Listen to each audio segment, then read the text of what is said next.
Hi, my name is AJ. I'm here with Ryan, and we're going to be interviewing Alex today while I open some boxes for you. This is this new series that we want to have on the channel where we're going to interview someone in our community, and while we do that, we're also going to crack some packs so that you guys have something to look at while we go through the interview. Alex, you want to introduce yourself a little bit? Hey guys, my name's Alex. I brought a limited Welcome to Wraith box, and I brought a Crucible of War box that I'm here to open and get asked some questions. Yeah, awesome. So we're going to crack these packs a little fast for you. We just kind of want to have something that you can look at while we go through the interview. If you want to see more in-depth analysis, check out some of our other videos and slower pack openings. We definitely have some of our earlier pack openings that are definitely going to go through most of the cards a little bit slower. So we're going to jump right into it. All right, so which one are we starting with first? I think we're definitely going to start with the Welcome to Wraith. Let me just straighten out this mat here. And we'll just get right into it, and then we'll go into the Crucible. Awesome. All right, so first question, right off the bat. What got you into Flesh and Blood? Well, it's funny you ask that question because what got me into the game actually was you. You came to my house one day, you said you want to try out this game, and I was like, yeah, let's check it out. And you know, the first champ that I started with was a ninja, and I had a great time. So I just I think I don't know if I'd say I was immediately hooked, but I definitely got the bug. When I found out about it, I started looking at different cards and different stuff. So I had been following it for like a couple weeks, and then finally when Crucible came out, I actually took the plunge and got into the game. Yeah, I think I remember that first day pretty well. I think I had to like kind of make that what is it called, trade-off, where I came over, we played some Flesh and Blood. I think you wanted me to play some Modern, so no, we played Legacy. Legacy. Yeah. And I definitely remember shuffling up those cards and thinking, I better be very careful with these cards. So I definitely appreciate that experience because it was really fun. Yeah. So back to Flesh and Blood though, what would you say, what draws you to Ninja specifically? Oh man, just since the first time that I played, since I played with it, it was cool. I mean, it had this like combo thing going on for it. It's got two weapons that it gets to hit with. Ninjas are like kind of nimble, so I just thought it was a cool class, and ever since then I just kind of ran with it. So I can ask this question because I already kind of know you. So I know specifically you like to play control ninjas. I think you kind of lean more towards the control. So what about control makes you want to play more control instead of like the say combo ninja, aggro ninja, or wide ninja? What draws you to control? Sure. So let me start off by saying I have definitely played all versions of the ninja. Sure. And if you knew anything about me from my Magic days, I was a control player just from the get. So I think naturally in this game, it's sort of translated to, I'm a control player at heart, and having the ability to play this ninja and do control things has been just very exciting for me. It's fun. Sometimes my opponents get a little annoyed just because of, it's a lot of defense reactions. Yes, and then absolutely. The other thing that gets kind of annoying for the opponent is like, my strategy really is like to Kadachi him basically to death. Yeah, I think I've definitely been on the receiving end of that, where you think you're gonna get through, then another defense, the third defense reaction in the same turn comes down, and then they just, I'm at 4 life, and literally all 36 damage has come from 2 Kadachi swings a turn. So I totally, I have been on the receiving end of that, and I can definitely say those defense reactions, you just think like they can't have another one, and then they do. So and what's kind of funny too is like it has a mix of sort of like the shorter or the kind of not as tall defense reactions in like Sink Below and Fake Foreseen, and then you have like the really tall ones that are in Unmovable, and so it's kind of like funny to see, or I guess not funny, but like sometimes players get frustrated because they're like, oh well, you had the short one when you needed the short one, and you had the really tall one when you needed the really tall one. So I definitely have like pumped. So I play Warrior mostly in like competitive, and I definitely have pumped the Dawn Blade up to 9, and that's when you have the Unmovable. Definitely. and then the next time I'm gonna go wide, and you go sink below, sink below. Like, yeah, or it's the crazy. and again, the cool thing about Ninja is that you have the flick flack, which will you get to block like one of the attacks, and then you come in with your combo card that gets pumped by the flick flack as well. So that's good for kind of blocking those wider attacks. Yeah. Flick flack, taking it back. So you definitely play a lot of Ninja. If you had to play something that wasn't Ninja, what would you play in terms of like competitive? Yeah, so I actually just kind of started getting into Warrior as well. I really like Warrior a lot. I think it's really sweet. It plays kind of this really aggressive game, and it puts like a lot of pressure on the opponent in like two ways. One, there's this moment of pressure where you're deciding like, oh, do I like try to block the attack? And then if they do, is the warrior gonna have the reprise effect where he gets this huge buff, or what's going on with that? Or the other is like you say, where you kind of have like the go wide, and then you attack multiple times in the turn, which warrior loves doing that since it gets the sword can kind of snowball if it hits twice in a turn. Absolutely. No, I'm very yes. Warrior can definitely if you let them get any counters on Dawnblade, you're in for a bad time. And if they get to 2 going wide, then you're in a very bad spot, I would say. But I've also, so just to kind of piggyback a little bit further off that, I've also definitely dabbled in Wizard quite a bit. Yeah. And I've also played, I haven't played it at all, but I've played against it quite a bit, and I also think it's pretty sweet. Is the Mechanologist, so that's another one that I would probably go into as well. So I'm sure you raised the ear of some of our listeners. I'm curious, what do you think is holding back Wizard from being competitive right now? Because I feel like you brought up Ninja, and you were really like Ninja. You brought up Warrior, and you're really interested to go into Warrior, and then you still have Mechanologist, and you kind of like you said you're interested. You dabbled in Wizard, but there's something holding you back, I think, from playing competitive. So what do you think is kind of like the missing piece? Or is it just the life, or what's going on? Yeah, there's a couple of weird things going on with Wizard. It certainly can have some very explosive turns, and I think the fact that it starts at less life is certainly it makes the class like fair, if you will. Because if it had if it had the full 40 suite of life, then playing it would be, I think, pretty easy and competitive.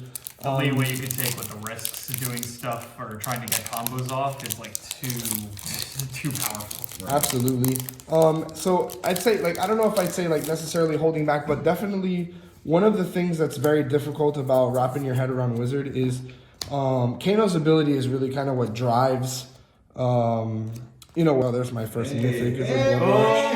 And then that's a nice Enlightened Strike there, foil. Yeah. I know we're not focusing on the pack opening, but you can't ignore foil E-Strike. That's a good one. You can't. Certainly. Back to back on top of another Majestic in the same pack. Yeah, that's a great pack. Oh my god. I'd have a tough time passing that pack in a draft. Yeah. Because you're like, oh, do I? And funny enough, with a pack like that, they would know Uh, if you pass the Bella, the foil must have been insane. What did they pick? So, or they must have had something against Brute in this case. So going back to the whole Wizard thing, really, understanding when to use his ability. I think one of the difficulties is his ability is quite a resource sink. So at times, what'll happen is, you go to pitch the amount of resources you need to activate his ability, and then you sort of just run out of enough resources to then try to cast the thing off the top. So I don't think that's what's holding it back from being necessarily competitive, but I think it just needs a little more love somewhere. Yeah, and I think funny enough, anecdotally, making the robe in action without go again on its ability is kind of it feels almost like an FU moment to Wizard. Here, you can have this nice thing, but it can't be too nice, right? Kind of like Wizard in general, right? You can have these fun things to do, but everything costs a lot. You have less health. starting from the beginning. So Yeah, the robes, you're talking about the Robes of Arcana, I think is the one you're thinking of. I believe it's called Robes of Arcana. Or Arcana robes, whatever the case is. Yeah, so in that case, like, I feel like you definitely would choose playing a Spring Tunic over playing those robes because, like you said, that just the action is. I think it's called the Robes of Rapture or something. Oh, Robes of Rapture, that's what it Yes. is. Yeah, you're right. Yeah, Thank you, right. Ryan. Yeah, so keeping us honest. definitely that's kind of rough that it, that it takes up your action point. But yeah, certainly that's why I think people play the tunic over the robes. Sure, I think it definitely constructed. There's no question there, honestly. So moving away from wizard, let's see. Is there anything? So you have you played Dash in competitive mechanologist? I've not actually. I've played against it quite a bit, and I actually like. I think the reason why I'm sort of drawn towards Dash is, again, it's one of those situations where the class lends itself really well to being able to play this very control game. I was gonna say, I think I was kind of leaning towards that, but that's why I asked the question. I was like, so I know you played a lot in Ninja and competitive, like just playing with you. Yep. And I was just wondering, kind of, I know you built Dash, right? So I was just kind of like, what's been kind of the hurdle to like finally take the plunge and take it to an event?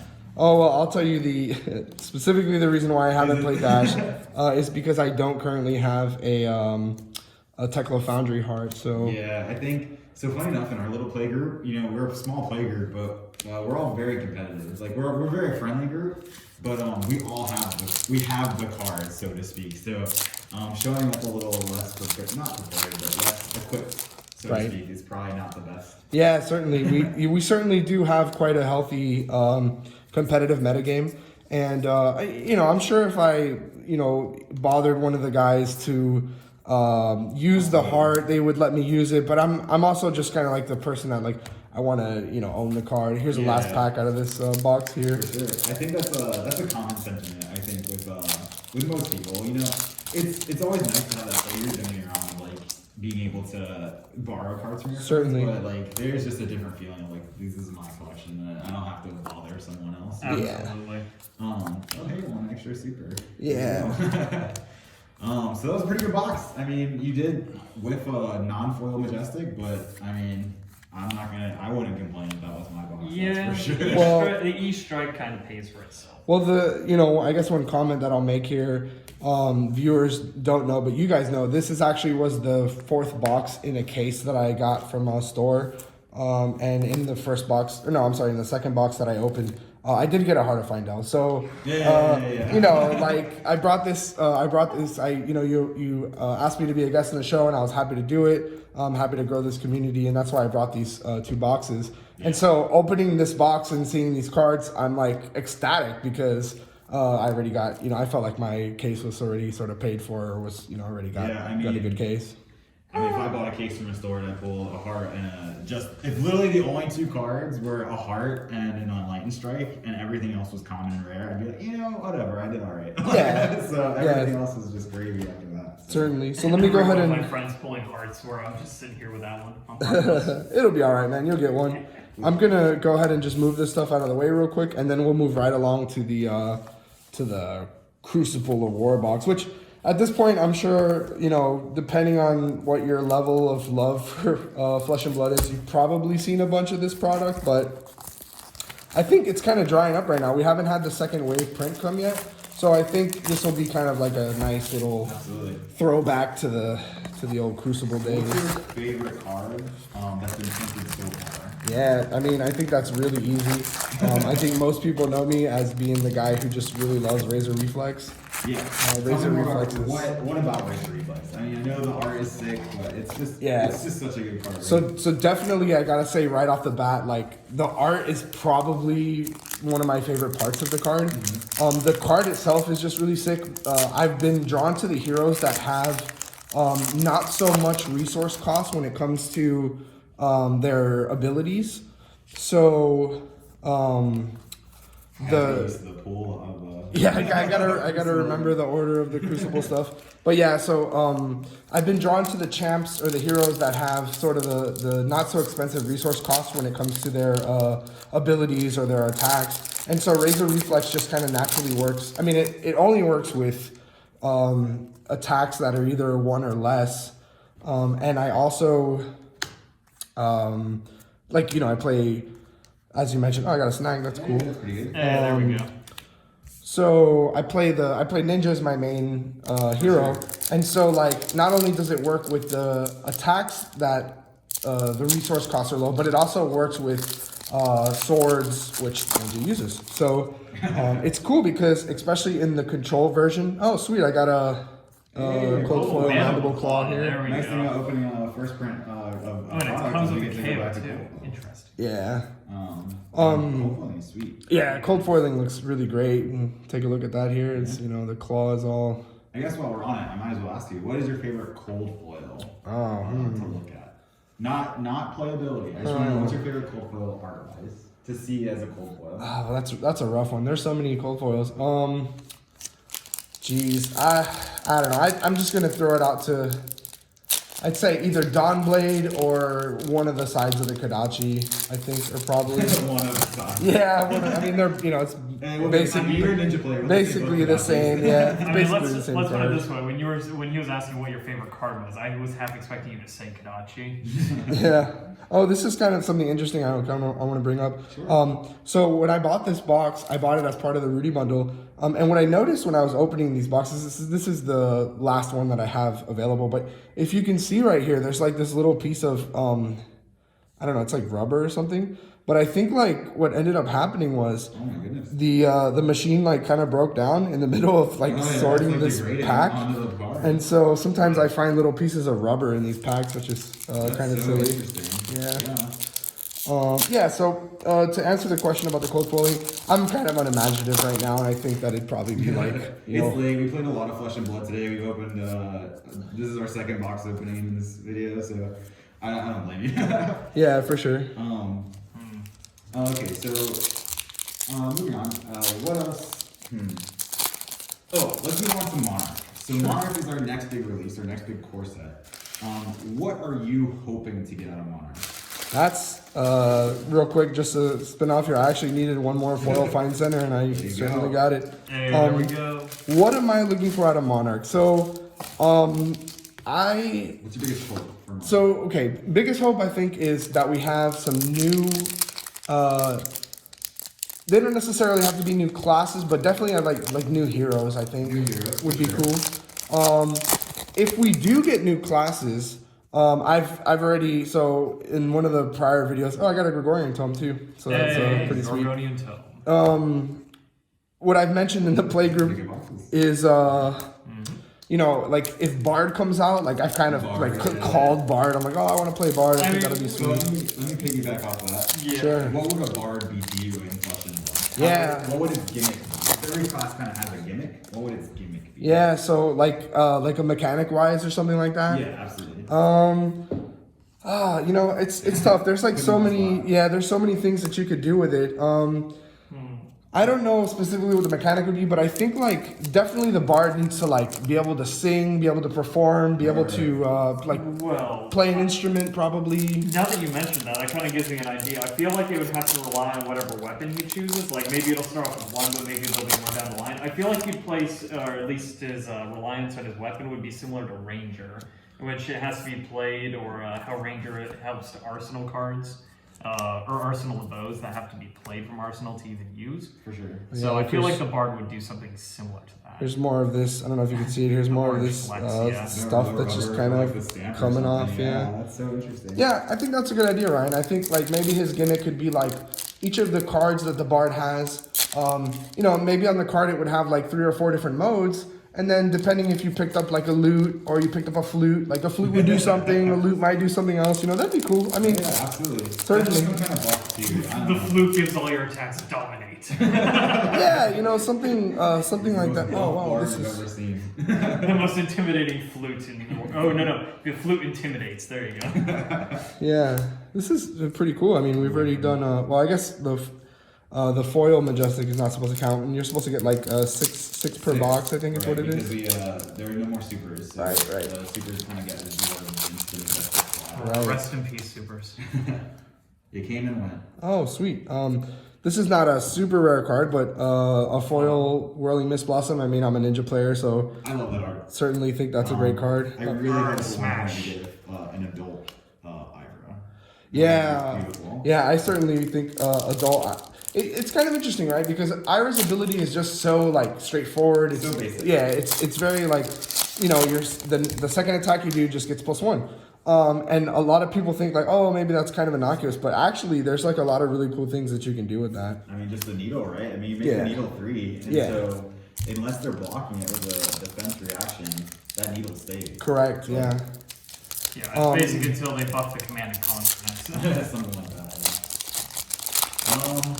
All right, so we're kind of winding down just a little bit. We're getting towards the end. We're not winding down, but we're getting towards the end of the last box. Is there anything you want to touch on? Maybe the community or kind of like Yeah, what we're doing here? wrong. There you go. Yeah, I certainly would love to talk about the community. I think, obviously with you bringing me into the game and everybody that I met, I've had such a great time so far. One of the most enjoyable things for me thus far has been kind of building and seeing the community flourish and grow. It's been really good. We started off, like in a previous video that you guys had, we talked about not having a place to play, and then sort of coercing this this local game store into getting us product and stuff. And then now, in the past 2 weeks, we've had 2 events where we've had 10 people. So We had a top cut today. yeah, that was great. Today. Oh, that was great. That was awesome. So yeah, certainly I'm very happy to be a part of this community. I think it's great what you're doing, creating content, and just kind of getting it out there for people to see. So Appreciate that. yeah, absolutely. I hope to be back on the show, or We'll definitely help glad create to the have help create the content as much as I can. Yeah, we definitely have some more long form podcasts. I definitely think it would be great to have you guys out. Cool. I mean, we're just gonna have so much content for you guys. We're gonna have definitely we're gonna have you on some live stream games for sure. I mean, just even being in our tournaments, we are gonna be streaming those. We're gonna be filming other kind of more fun games. I think if you definitely wanna. Here's something I did not ask you yet. How do you feel about Ultimate Pit Fight? Do you think there's a future there? Yeah. I'm hyped for it. It's kind of funny. Like I used to play Commander with my buddy. So I moved up here to Orlando, and I had a group of buddies who I used to play Commander with. So the closest thing I can think of to Ultimate Pit Fight is like Commander, but certainly some of the best times that I've ever had playing Magic the Gathering around a kitchen table has been in that Commander play group where where we had like a beer or something and we were just hanging Absolutely. out. So yeah, I think Ultimate Pit Fight will be really sweet.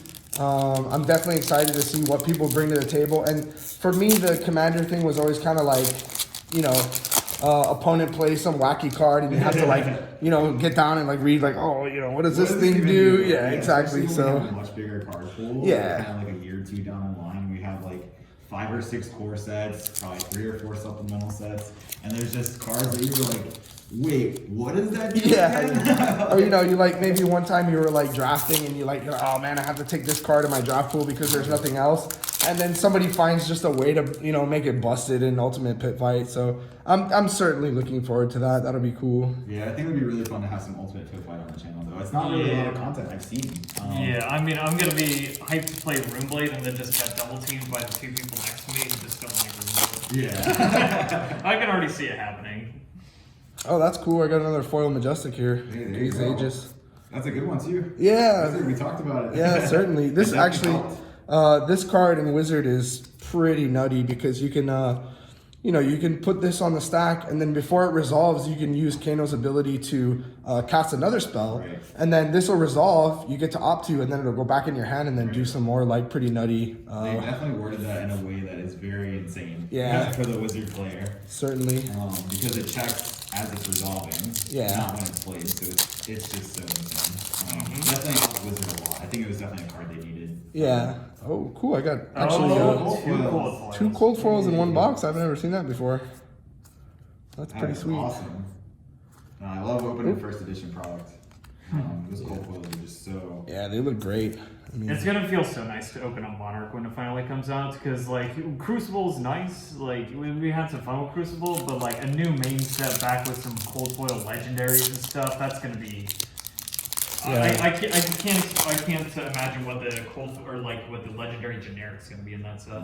As we get through this last pack, I definitely want to just thank you so much for being here on the channel. Certainly. Going through this with me. I just really want to thank you also for being a good part of our community. I mean, it's a good portion of the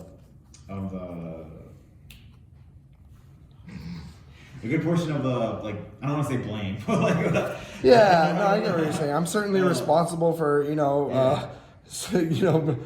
making people spend their Sundays and Wednesdays and stuff for us to play and hang out, and I'm happy to be a part of that too. I mean, I certainly have gained a lot of friendships and I'm very happy to be here. So thanks for having me on the channel. This just one, I guess, quick sum up of the box.